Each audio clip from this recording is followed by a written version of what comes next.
semestre 2021/2, SIC 0231, Laboratório de Circuitos Lógicos, Universidade de Brasília, grupo 44, os componentes do grupo são Gabriel da Conceição Miranda e Rafael Pereira. Esse é o vídeo correspondente ao exercício número 2 do projeto final, que pede para a gente fazer um programa no nosso processador que multiplique R2 e R3, podendo eles serem negativos ou não, especificando essa margem de valores para R2 e para R3. Essa margem de valores foi estabelecida pensando nos limites possíveis na representação de complemento de 2. Por exemplo, se eu multiplicar 181 por 181, eu vou ter um número que vai estar dentro da margem permitida na representação de complemento de 2 para 16 bits. Então foi pensado nisso. Então eu vou explicar um pouco sobre o funcionamento do circuito. No vídeo passado eu mostrei o circuito 1, que era um circuito simples, né? Ele dava essas quatro linhas iniciais aqui, essas 5 dadas pelo professor, junto com essa última aqui, dada pelo PDF lá. Então, estabelecendo o valor de R2 e RY, isso é basicamente padrão. O que eu fiz foi uma linha azul que escolheria qual o melhor caminho, somar Y vezes o número X, ou X vezes o número Y, e ao final de tudo, voltava para o final. Aqui a gente tinha um loop, né, que ficava voltando aqui. Caso escolhesse o verde, por exemplo, esse já o menos 3, voltava menos 3 casas, até que eu somava x vezes, eu somava x vezes o número y. Então, quando eu somava x vezes o número y, eu ficava contando aqui, né, contando aqui até R2 se tornar 0, e aí eu terminava o loop e ia para o final.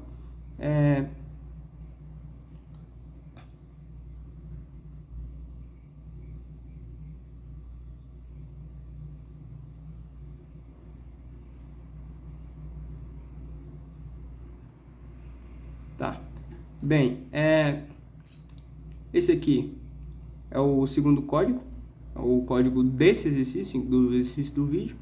A diferença foi a seguinte: a diferença foi que, como os números podem ser negativos, eu fiz esse roxo aqui, um código para poder transformar R2 em positivo caso ele seja negativo. E, similar, eu fiz esses blocos azul para poder transformar R3 em negativo, se em positivo, se ele também for negativo. Assim, quando eu chegar nessa linha azul escuro, eu vou ter os dois registradores com os módulos dos números em questão, dos números pedidos para multiplicação. Assim, como eu vou ter o módulo, eu vou ter uma multiplicação normal igual no exercício 1. E aí, dada uma multiplicação normal igual ao exercício 1, eu simplesmente peguei esse comando e copiei para cá. Então pode ver que está a mesma coisa, praticamente só mudei questão de posicionamento, né?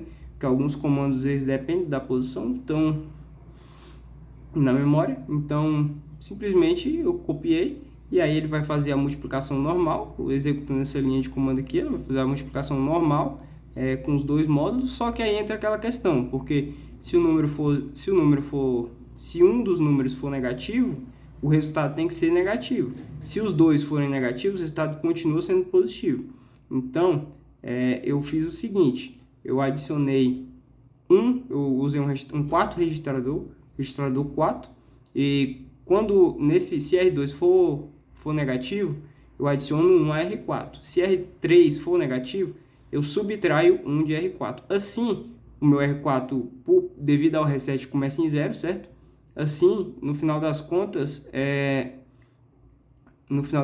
se R4 for 0 no final, quer dizer que o resultado é positivo, porque ou nenhum número foi negativo, ou os dois foram negativos. Então, o resultado for negativo. Se ele for 0, eu vou pular direto para essa linha final, que leva para o loop que mostra R1. Se o resultado for negativo, ou seja, se R4 for diferente de 0, porque eu vou ter somado 1 ou subtraído 1, então ele vai ser diferente de 0, vai ser menos 1 ou 1. Caso isso aconteça, eu vou saber que o meu resultado final, que antes estava em módulo, ele é na verdade negativo. Então eu tenho que converter para negativo. converter, eu só faço uma XOR com FFFF, que é tudo 1. Então, simplesmente inverto e eu inverto os bits, né? E aí somo 1. Acabo usando igual o procedimento para converter em complemento de 2. E aí eu tenho o meu resultado em complemento de 2 e aí eu posso voltar para o fim para mostrar ele. Então, basicamente assim o funcionamento do circuito. Então, eu vou aqui para o circuito agora. Tá aqui o meu circuito. Eu já copiei o código, né? Já copiei o código. Aqui eu estou fazendo a seguinte multiplicação. Eu estou fazendo a multiplicação de menos 180 vezes menos 180 inicialmente. Então, menos 180 vezes menos 180 dá 32.400. Isso em hexadecimal corresponde a 7E90. Então, eu vou dar um OK. Vou dar um play. Então, aqui eu dei explicado no primeiro vídeo sobre os displays aqui, né? Aqui mostra a memória que está sendo lida, juntamente o operador aqui. Bem, aqui eu mostro os registradores A e B, o conteúdo deles, e aqui eu mostro quais estão selecionados. Aqui eu mostro o número da memória que eu estou lendo, ou seja, o PC. Então, já vou dar um play, vou dar um reset. Aqui aparecem uns worms, porque o reset é síncrono, né? Eu fiz isso aqui para poder ativar o clock automático. Ele calculou e aí vai dar 7E90, de acordo com o esperado.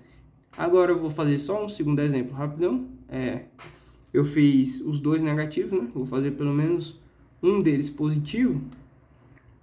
Então eu vou substituir esse cara aqui por 00B4, que corresponde a 180, só que agora é positivo. Aqui FF4C é 180 negativo. Então eu vou dar um OK, vou dar um play, vou ativar o clock automático, né? Na verdade eu vou só desativar o clock aqui automático. Vou ativar, vou selecionar o manual só para mostrar o funcionamento do circuito aqui. Ó, pode ver aqui, vou desativar o reset, perdão. Você pode ver aqui, ó, que vai a linha de código 1, a linha de código 2, a linha de código 3, aí vai pular para 5, ó. Vou selecionar aqui, né? Aí pulou para 5, aí aqui ele vai analisar se R2 é negativo. Não dá para ver. Ó, viu que R2 é positivo, então ele vai para R3, né? Linha de código 9 aqui, ele vai para R3, só que no caso R3 é negativo, então a próxima linha vai ser a A. Vou dar o clock aqui, olha, ó, próxima linha a linha A. Então, para não ficar enrolando o vídeo, eu vou simplesmente ativar o clock automático, ele vai calcular.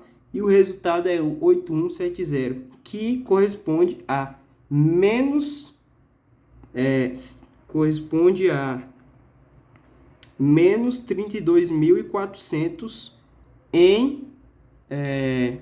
a menos 32.400 em hexadecimal com complemento de 2.